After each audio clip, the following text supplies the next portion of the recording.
RTO કચેરીમાં મોટી સંખ્યામાં લોકો પોતાના વાહન અને લાયસન્સની કામગીરી માટે આવતા હોય છે। છેલ્લા 3 વર્ષથી આરટીઓની નવી કચેરી બનાવવાનું કામ ચાલી રહ્યું છે। લોકોને લગતી તમામ પ્રકારની સુવિધાઓ તેમજ ટેકનોલોજી પર ધ્યાન આપીને કચેરી બનાવાઈ રહી છે। આરટીઓ કચેરીમાં ટેસ્ટિંગમાં પડતી હાલાકી દૂર કરવા માટે 3 નવા આધુનિક ઓટોમેટિક ટેસ્ટિંગ ટ્રેક બનાવાશે। સાથે જ આધુનિક સિસ્ટમથી સુસજ્જ કરાતી કચેરીમાં एआई टेक्नोलॉजीનો ઉપયોગ કરાશે। 40 કરોડના ખર્ચે બનાવાતી કચેરીમાં 2000 થી પણ વધુ લોકો બેસી શકે તેવી સુવિધા ઊભી કરાઈ છે। નવું બિલ્ડિંગ બને છે એની સાથે નવા 3 ટ્રેક પણ બનવાના છે। એ ટ્રેકની અંદર નવી જે આપણે રાજ્ય સરકારની ગાઈડલાઈન છે મુજબ આર્ટિફિશિયલ ઇન્ટેલિજન્સથી એનું મોનિટરિંગ થવાની એક કાર્યપદ્ધતિ અપનાવવામાં આવવાની છે। 15 થી વધારે કેમેરાનો ઉપયોગ થશે અને એ સોફ્ટવેર મદદથી આપણે એક્યુરેટલી ટેસ્ટ લઈ શકીએ। આધુનિકતાના કારણે ખેતીમાં ઘણી જ પ્રગતિ જોવા મળી રહી છે। ખેડૂતો બમણો પાક મેળવતા થયા છે। ત્યારે જામનગરમાં લીંબુડા ગામના ખેડૂત મનસુખભાઈએ પોતાની કોઠાસૂઝથી ટ્રેક્ટર જેવું અનોખું વાહન બનાવ્યું।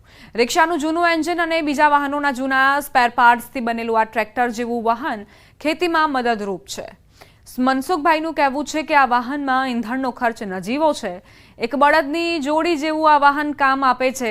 આ વાહન ખેતરના ચાસની અંદર આસાનીથી પાકને નુકસાન કર્યા વગર ખેતી કરવામાં ઉપયોગી નીવડે છે।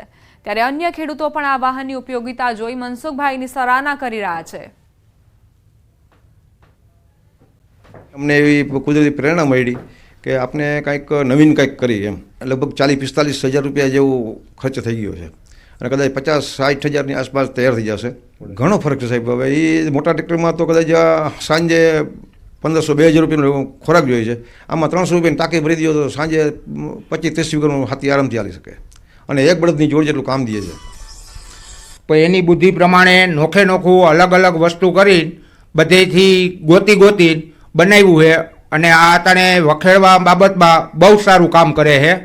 એટલે કોઈ વસ્તુ શક્ય નથી એવું બને જ નહીં। મોટા ટ્રેક્ટરમાં ડીઝલનું વેરિયન્ટ જ બહુ વધારે આવતું અને આ અમારે 300 રૂપિયામાં હાંજ સુધી મજૂર છે ને ગમે એમ હાકે ને તોય ખૂટાડતા નથી। એટલે આમાં અમને સારો એવો ફાયદો મળી ગયો છે। ખૂબ ખૂબ આભાર। આજના આધુનિક યુગમાં કોઠાસૂઝથી ખેડૂત દ્વારા અવનવા આવિષ્કાર કરવામાં આવે છે। ત્યારે જામનગર જિલ્લાના જોડિયા પંથકમાં આવેલા લીંબુડા ગામે સૂઝબૂઝથી ખેડૂત દ્વારા જે મિની ટ્રેક્ટર છે તે બનાવવામાં આવ્યું છે। જે પ્રકારના દ્રશ્ય આપ જોઈ રહ્યા છો, હાલ જે ખેડૂત છે તે ખેડૂત દ્વારા વેસ્ટમાંથી બેસ્ટ બનાવવાનો પ્રયત્ન કરવામાં આવ્યો છે। જે આ ટ્રેક્ટર પ્રકારનું એક આ અનોખું સાધન બનાવવામાં આવ્યું છે, જેમાં રિક્ષાનું જે એન્જિન છે અને મારુતિનું ગેરબોક્સ લઈ અને ખેતી માટે એક અનોખું ટ્રેક્ટર બનાવવામાં આવ્યું છે। હાલ આ ટ્રેક્ટર ચાલી રહ્યું છે। જે પ્રકારે 40થી 45 હજારના ખર્ચામાં આ ખેડૂતે એક નવો જ આવિષ્કાર કર્યો છે ને જામનગરના ખેડૂતે આજના આધુનિક યુગમાં એક અનોખું ટ્રેક્ટર બનાવ્યું છે। કેમેરામેન મનસુખ રામોલિયાની સાથે કિંજલ કારસરિયા, ન્યૂઝ 18 ગુજરાતી, જોડિયા, જામનગર। અમદાવાદમાં નિર્ભયા સેફ સિટી પ્રોજેક્ટ હેઠળ 205 ઇમરજન્સી કોલ બોક્સ લગાવાયા। કોલ બોક્સમાં જેનું બટન દબાવતા જ પોલીસ મદદ માટે પહોંચી જશે। આ કોલ બોક્સ શહેરના ગુજરાત યુનિવર્સિટી, સિંધુ ભવન રોડ અને સેટેલાઇટ સહિતના વિસ્તારોમાં કાર્યરત થયા છે। અત્યાર સુધીમાં 167 કોલ બોક્સ કાર્યરત થયા છે। અન્ય બોક્સ ટૂંક સમયમાં કાર્યરત થશે।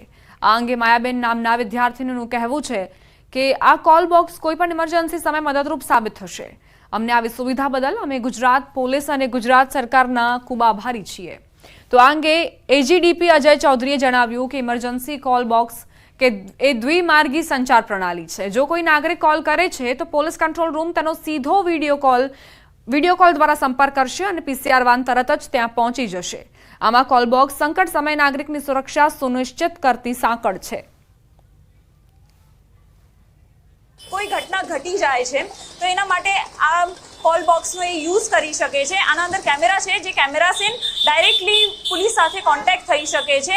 ગુજરાત પોલીસને અને ગુજરાત ગવર્મેન્ટને અમારા તરફથી ખૂબ ખૂબ ધન્યવાદ। ઈસીબી ઇમરજન્સી કોલ બોક્સ એ 2-વે કોમ્યુનિકેશન સિસ્ટમ છે, જેમાં કોઈ પણ નાગરિક આવીને પ્રેસ કરશે તો ડાયરેક્ટ પોલીસ કંટ્રોલ રૂમથી વિડીયો કોલ થ્રુ સંપર્ક થઈ જશે અને ઇમિડિયેટ નિયરેસ્ટ જે પીસીઆર વેન છે અભયમ વેન છે અથવા સી ટીમ છે અથવા પોલીસ સ્ટેશનના કોઈ બીજા ઓફિસર્સ આજુબાજુમાં છે એ તરત જ મદદ માટે આવી જશે. રાજ્યભરમાં ક્વારી માલિકો પડતર પ્રશ્નોને લઈને હડતાળ પર ઉતર્યા છે. ત્યારે નર્મદા જિલ્લા ક્વારી ઓનર્સ એસોસિએશન દ્વારા જિલ્લા કલેક્ટરને આવેદનપત્ર અપાયું.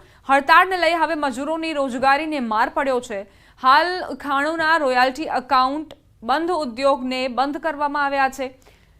રસ્તાના કરોડો રૂપિયાના કામ મંજૂર થયા છે, ત્યારે આ ક્વારી ઉદ્યોગ બંધ રહેતા વિકાસના કામોમાં પણ બ્રેક લાગશે.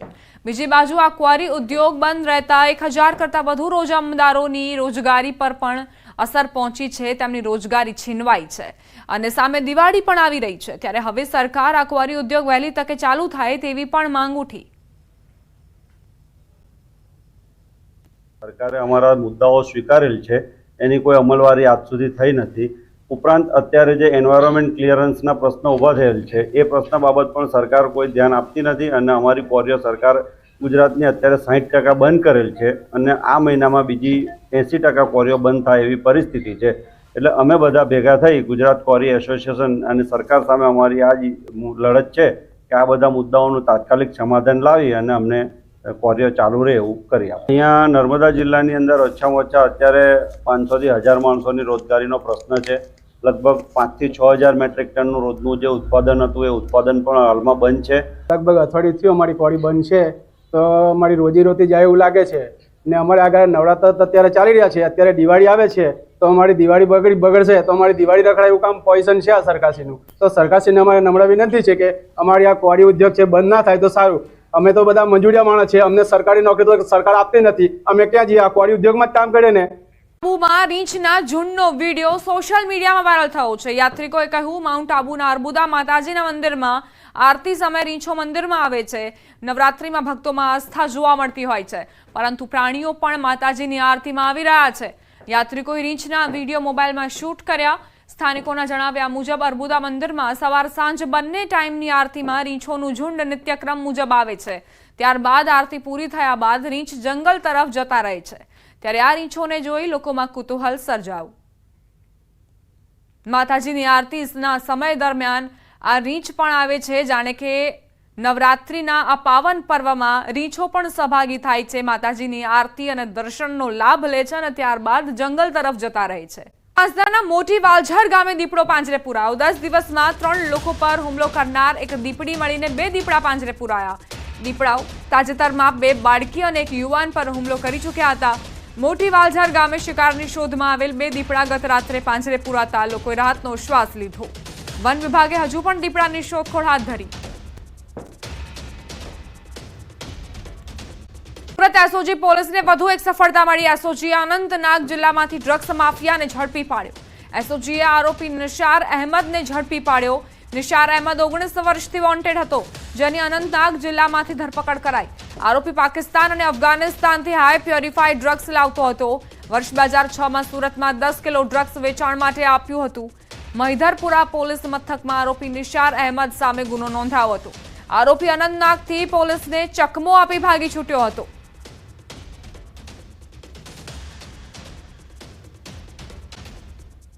MD drugs ઝડપાયું.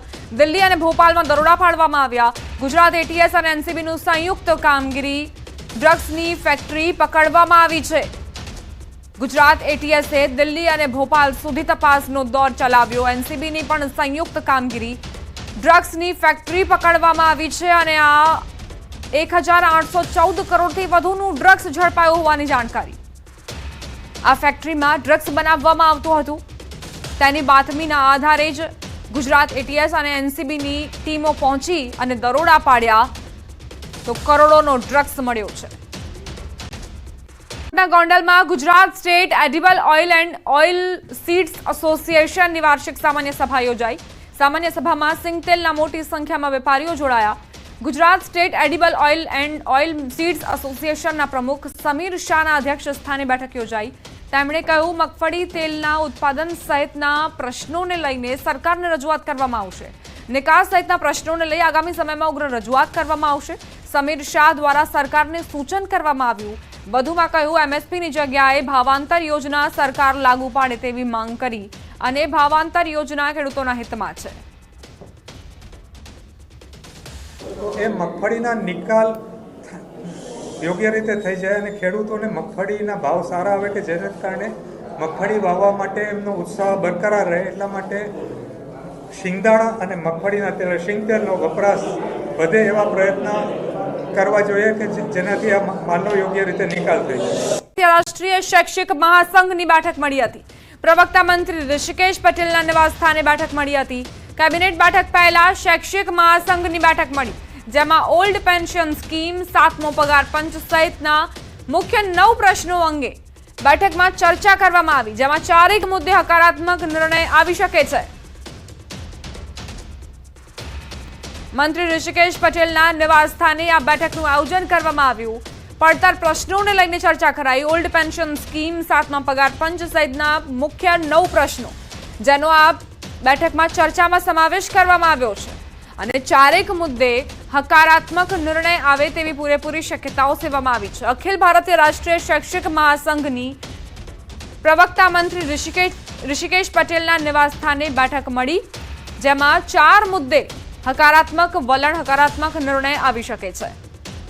કેબિનેટ બેઠક પહેલા શૈક્ષિક મહાસંઘની આ બેઠક ઘણા સમયથી શિક્ષકો માંગ કરી રહ્યા છે. પોતાના પડતર પ્રશ્નોને નિરાકરણ લાવવા માટે પ્રયત્ન કરી રહ્યા છે અને આજે આ મહત્વની બેઠક મળી છે, એ પણ રાજ્ય કેબિનેટની બેઠક પહેલા. પ્રવક્તા મંત્રી ઋષિકેશ પટેલ સાથે તેમણે ચર્ચા કરી. જે તેમના મુદ્દાઓ હતા, પ્રશ્નો હતા, યોગ્ય નિરાકરણ લાવવામાં આવે, સરકાર ઝડપી પગલાં લે તેવી આ શિક્ષકોની માંગ અને 4 મુદ્દાને લઈને તો સહમતિ બની હોવાની જાણકારી છે. 4 મુદ્દા પર નિરાકરણ આવશે અને ઝડપથી પગલાં પણ લેવામાં આવશે તેવી જાણકારી.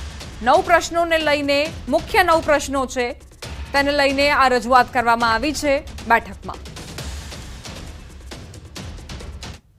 છીએ ગુજરાતની અંદર જે કોમન યુનિવર્સિટી એક્ટ આવેલો છે એની અંદર કેટલી વિસંગતતાઓ છે અમે લખીને પણ આપેલી છે.